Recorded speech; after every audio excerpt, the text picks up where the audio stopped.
Welcome to Bible Lands with Dan Serns. Here we are in Tel Dan, at the extreme northern end of the ancient kingdom of Israel.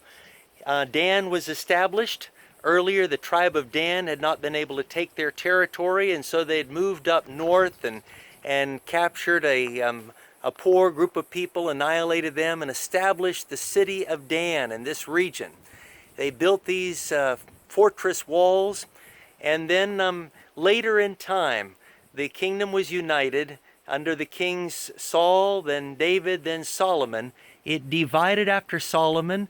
The southern part, Rehoboam looked after the kingdom of Judea. The northern 10 tribes went with Jeroboam. And Jeroboam was worried that the people in the north would go down to Jerusalem in the south every so often for the festivals and worshiping the Lord at the temple there in Jerusalem. So he established 2 alternative altars, 2 pagan altars.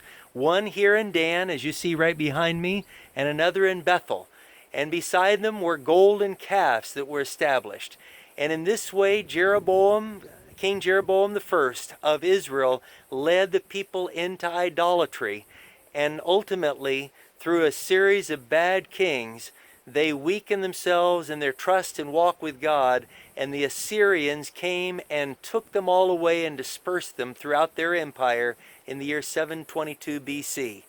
You know, all it takes is a little variation from the pure truths of God's Word, and we get ourselves into trouble. And that's what happened with an entire nation. We want to make sure in our own homes, in our own minds, in our own lives, that we don't have 98% truth and 2% error, but we want to take the truth, the whole truth, and nothing but the truth from God's Word.